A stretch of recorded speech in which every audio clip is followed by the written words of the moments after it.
সাবেক পুলিশ মহাপরিদর্শক বেনজির আহমেদকে দুদকে হাজিরার জন্য নতুন তারিখ ধার্য করেছে দুর্নীতি দমন কমিশন। 23 জুন তাকে দুদকে সশরীরে হাজির হতে বলা হয়েছে। আজকে বেনজির আহমেদের দুদকে হাজির হওয়ার দিন ধার্য ছিল, কিন্তু বেনজির আহমেদের আইনজীবী 15 দিন সময় চেয়ে আবেদন করেন। তারই প্রেক্ষিতে দুদক সিদ্ধান্ত নিয়েছে তার বিরুদ্ধে যে জ্ঞাত আয় বহির্ভূত সম্পদ অর্জনের যে অভিযোগের শুনানির জন্য 23 জুন ঈদের পরে তাকে হাজির হতে বলা হয়েছে। তিনি আসতে পারেন নাই, যার ফলে তার জনাব বেনজিরের বক্তব্য গ্রহণ করা সম্ভব হয়নি। আগামী 23 জুন 2024 তারিখ পরবর্তী শুনানির জন্য দিন ধার্য করা হয়েছে। এদিকে ঢাকার আদালতে বেনজির আহমেদের 621 বিঘা যে জব্দকৃত সম্পত্তি তার রক্ষণাবেক্ষণের জন্য তত্ত্বাবধায়ক নিয়োগের আদেশ দিয়েছেন আদালত। এই 621 বিঘার মধ্যে বেনজির আহমেদের স্ত্রীর নামেই 521 বিঘা, বাকি 100 বিঘা বেনজির আহমেদ ও তার 3 কন্যার নামে।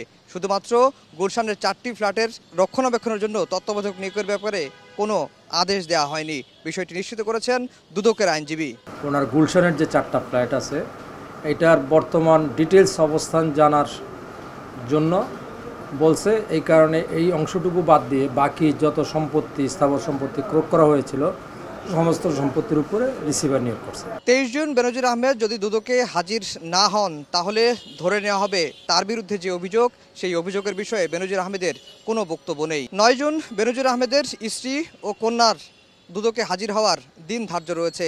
দুদক সচিবের কাছে সাংবাদিকদের প্রশ্ন ছিল, তারা ওই দিন হাজির হতে চান কি চান না, বা সময় চেয়ে কোনো আবেদন করেছেন কিনা, সেই বিষয়টি দুদক সচিবের কাছে জানতে চাওয়া হলে তিনি এই বিষয়টি আমাদের কাছে এখনও পর্যন্ত নিশ্চিত করেননি।